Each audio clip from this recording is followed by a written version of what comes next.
Welcome dito sa Sun at Tarot. Ang reading nito ay for collective for anyone who can resonate sa reading nito. This is a general and a collective reading your energy at this time.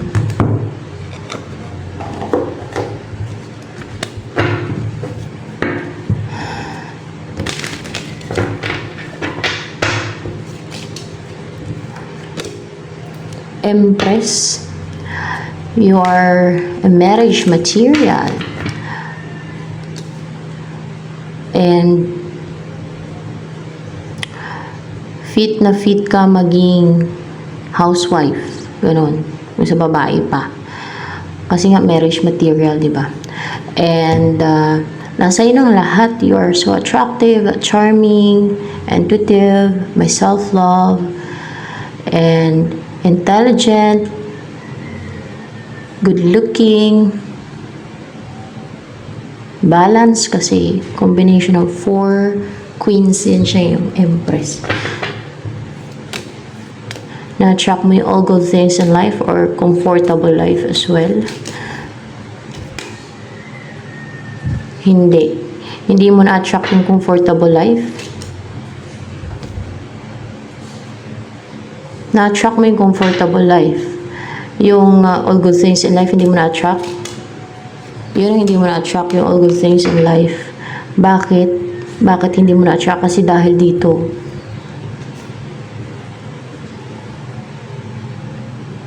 Yun na-attract mo ay komportable yung buhay. Yung komportable ka. No? Sa bahay nyo, sa tahanan nyo. Pero yung all good things in life, hindi mo na-attract ngayon. Kasi, kahit Empress yung energy mo, kasi may mga kontrabida, may mga gustong pumigil, gustong humarang. Ayaw nilang ma-attract mo yung all good things in life. Ayaw nilang mamuhay ka ng abundant. Ayaw nilang mamuhay ka ng, alam mo yung kompleto. Yung lahat ng good things ina sa'yo. Kasi dahil naiinggit to for sure. Dahil naiinggit sila. Dahil naiinggit sila sa'yo. Yan pa nga lang na energy mo na Empress, naiinggit na sila sa'yo. Sa bagay, wala silang right, wala silang karapatan na mangialam sa buhay mo, kung anong gusto mong maging buhay, kung ma-attract man yung all good things in life, kung yayaman ka, kung asenso ka, as long as pinagsikapan mo naman yan, hindi mo naman kinuha yun sa kanila, hindi mo naman ninakaw sa kanila yan, di ba? Kaso lang, masyadong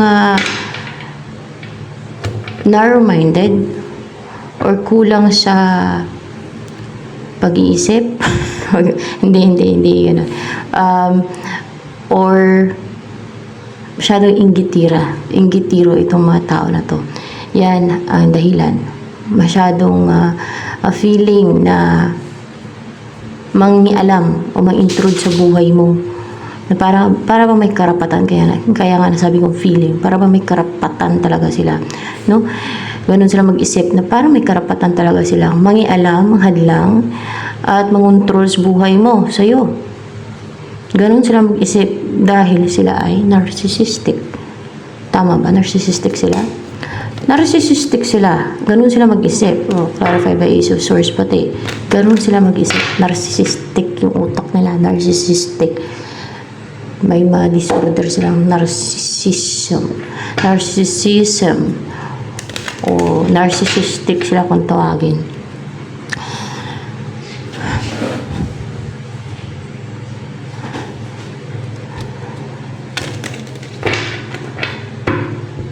Ano pa ang next na mangyari sa buhay mo?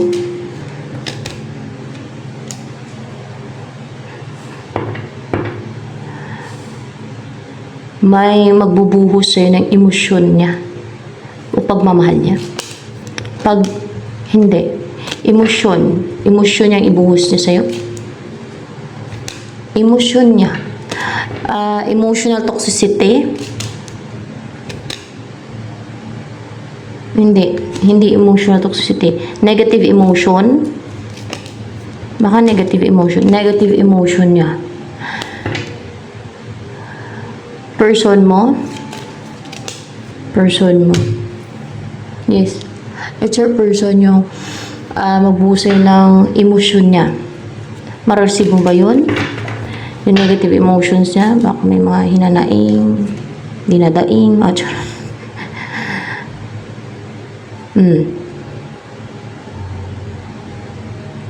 Sir person na parang there's waiting, kantay pa siya. Bubuhos na sa yung negative emotion, dapat pagmamahal na lang, no? Hindi yung negative emotion. It's parang toxic, parang, kasi yung negative, di ba? Anong gagawin mo doon sa negative emotion na ibuhos na sa'yo? Para maawa. Ano yung purpose nun? Para maawa ka sa kanya? Oo, para maawa ka daw sa kanya. Para maawa ka sa kanya. Para mapalapit yung loob mo sa kanya. Ayan, para mapalapit yung loob mo sa kanya. Para maging interesado ka. O kung nawala na yung interest mo sa kanya, yung pagkagusto mo sa kanya, o kung wala kang gusto sa kanya, ay magkagusto ka sa kanya, o magka-interest ka sa kanya, o babalik yung interest mo sa kanya kung dati nagka-interest ka sa kanya. Ayan. Ano yung gustong mangyari ng person na to na bubuhos ng negative emotion niya sa'yo? Yung ma-obsessed ka? Upright ba to? Yun ang gusto niya ma-obsessed ka sa kanya. Anong klase? May manifest niya siguro yung manifest. Through manifestation, puso yung emotion niya. Through manifestation, para ma-obsess ka sa kanya. Para maawa ka sa kanya. Na nagdurusa siya. Na nahirapan siya. Kasi negative emotion, di ba? Para ma-in-love ka sa kanya, para magka-interest ka sa kanya, mga ganun ba. Strategy niya yan. Para makuha niya yung gusto niya. In an unfair way. Unfair yung ginagawa niya. Ano yung next move? Itong person na to na magbuhos sa'yo ng emotion niya or negative emotion. Ano kaya next move niya? Asawahin ka agad. Hala ka. May mag-reach out. Eight of Pentacles. Mag-effort to sa'yo na mag-effort. Talagang mag-put ng hard work to, guys. Oh, mag-effort to na mag-effort sa'yo. Kaka-manifest o talagang may hard work talaga, no, na talagang pinagtatrabahuan niya talaga, no? Yung talagang may effort talaga para mapangasawa ka na niya. Talagang mag-effort siya sa'yo continuously ng tuloy-tuloy. Hindi siya tatamarin. Kundi masipag siya mag-effort sa'yo ng tuloy-tuloy hanggang sa mapangasawa ka niya. Hanggang sa mag-umpisa na kayong bubuo ng pamilya. Yan. Hanggang sa mapangasawa ka na niya, hanggang sa bubuo na kayo ng pamilya, magkaanak na kayo, ganun, at mamuhay kayo ng payapa, peaceful, yan. O pwede din yung pagbuhos ng emosyon sa'yo through words niya. So, sinasabi niya sa'yo, o pag kinausap ka niyan, o kasi mag-i-effort siya sa'yo, pati din sa manifestation, nabubuhos din siya ng emotion niya, negative emotion, para maramdaman mo, para maawa ka sa kanya. Para ma-feel mo siya. Mga ganun yun eh. Pero, di ba mag-i-effort naman siya sa'yo? Talagang sasabihin niya yun sa'yo na kung ano yung naramdaman niya, yung mga dinanas niya. Kasi negative emotion niya, di ba? Yung ibuhos niya sa'yo. Para maawa ka sa kanya. So, yan. Para maging interesado ka na mapangasawa siya.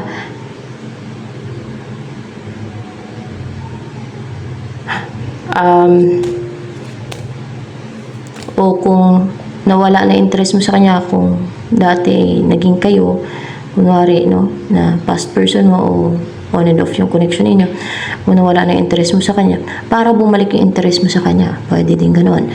So, ano yung feeling sa'yo nitong person na to na mag-boost ng negative emotion niya sa'yo? Six of Pentacles in reverse and Eight of Wands.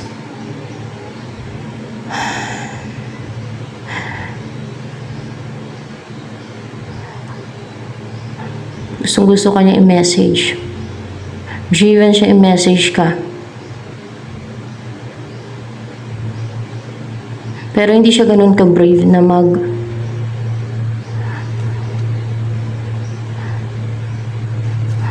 pwedeng mag-invest. Yung mag-invest sa'yo. Mag-invest. Hindi siya ganun ka-brave na mag-invest sa'yo. Invest na ano? Pagmamahal niya.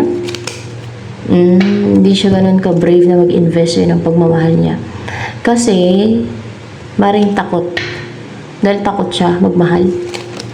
Hindi. Dahil takot siyang masaktan. Hindi siya takot siya masaktan. Dahil ayaw niyang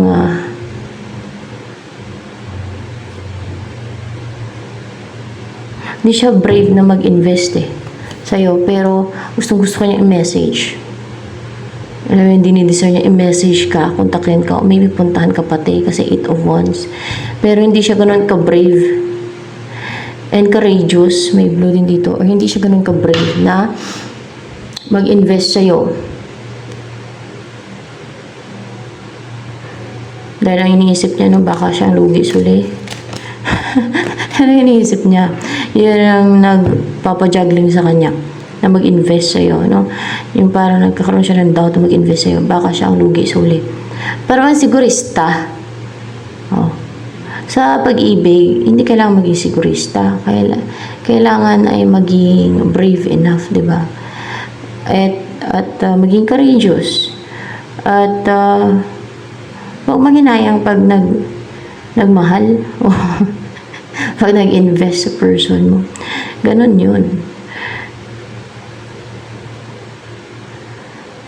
What you give, binigay mo na yun. No? Hindi mo kailangan na manghinayang dahil binigay mo yung pagmamahal sa person mo, di ba? Dapat ganyan yung person mo. Kasi, love is risk also di ba? Pag takot ka mag-risk, walay din. Mas lalong hindi mag-work kung takot mag-risk. Kung mapadala sa takot. So, nararamdaman niya yung feeling sa, anong iniisip ngayon ng person na to na magbuhos ng negative emotion niya sa'yo? Anong iniisip niya? Oh gosh. Magkaroon ng new beginning, rebirth, or new beginning to. And kasi death card in reverse And the lovers, mag-umpisa kayong maging lover, na may-unite, na mag-start ng something na stable kasi may pentacle dito, na magsama bilang mag-partner, bilang mag-lover, o bilang mag-asawa na kasi meron siya ng pentacles dito. At 10 of cups pala to. Anong gusto niya sabihin sa'yo? Gusto niya mapakasawa tapos nagda-doubt pa siya o nagja-juggling pa siya o nag-hesitate pa siya na ibigay ang lahat or gawin ang lahat. Nagiging sigurista pa siya. Ano yun?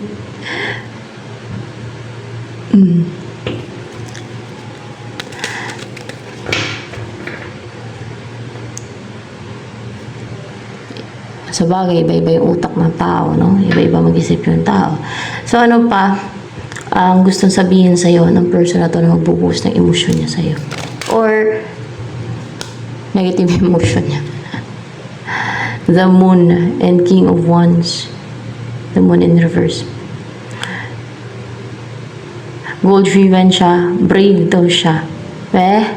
Brave, hindi nga siya ganun ka-brave Yun ang gusto niya sabihin sa'yo. Na brave daw siya, no? Pero hindi siya ganun ka-brave na mag-invest, no? Wala na yung feeling siya. Parang takot na hindi ka brave Brave daw siya, Goal-driven daw siya na i-pursue ka niyan, no? Na mag-take na action sa'yo. O huntingin ka, no? Kasi hunter type to pag mga gantong King of Wands, no? Nag-hunter na daw siya na handa na siyang huntingin ka. I-pursue ka.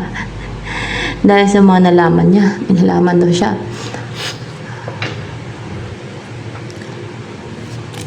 Ano ang Next move yan towards you ng person na ito na magbubuhos ng emotion niya sa'yo. Ano first move niya? First move. Makipag-uusap, makipag-collaborate sa'yo. Oh?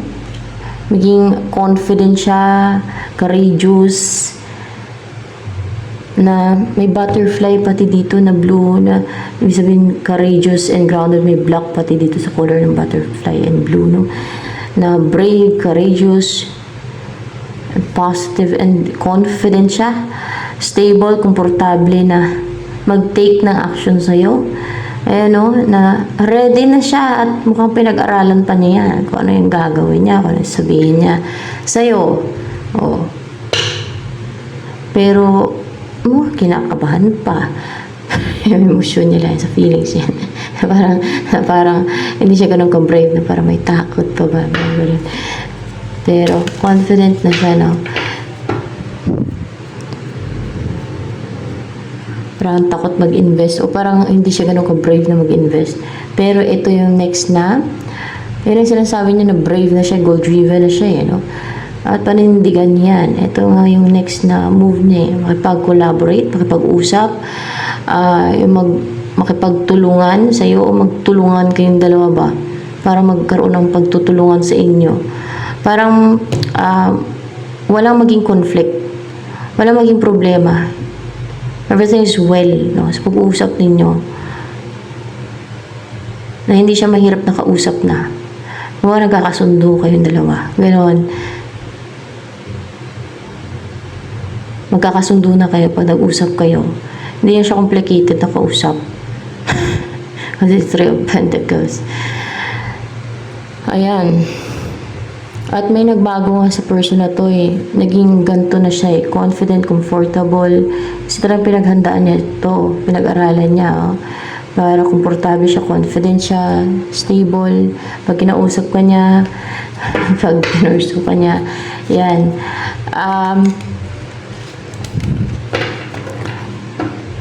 Ano ang next na mangyayari sa iyo niyan?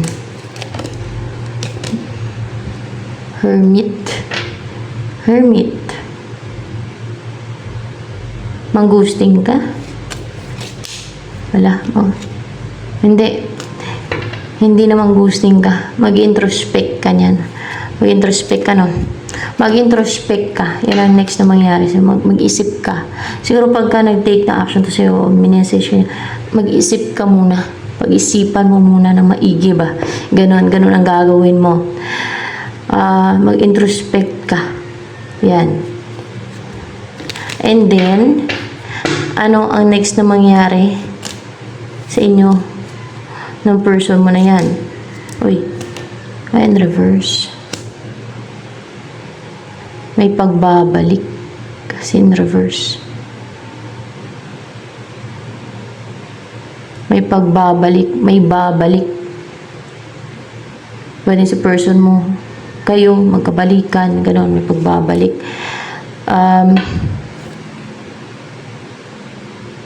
What's with the Six of Swords in reverse here?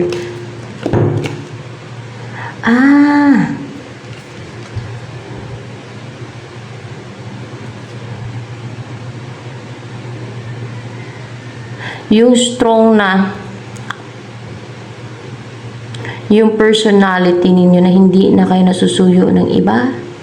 Ano, na hindi na kayo yung nautusan ng iba, na mga bulong-bulong nila at mga sinusuyo nila na isipin nyo, gawin nyo, o kung si person man to na ginagawa nila ng ganyan, or both of you, or sinusulsulan, or inoppress, mga ganun ba?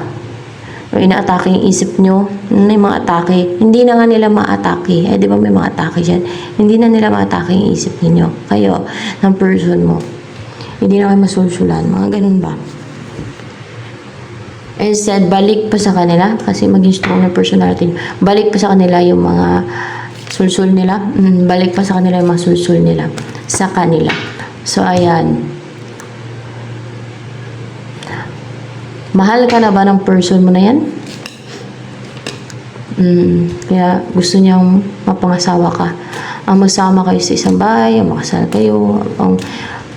Itong Ten of Cups, yan ang gusto niya mangyari sa inyo. And ito, No? Nag-overthink siya sa'yo eh. And positive siya na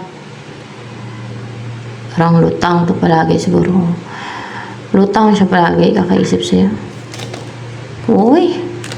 Dahil gusto niya mag-umpisa na kayo na magsama, mag-purchase ng house and lot na magsama like this, no? Magsama sa isang bahay. And very positive siya na mangyari yon. At na-inspire siya habang nag-overthink na mag-umpisa na kayo magsama, na mangyari na to. So, yan. So, ito na lamang guys for collective reading.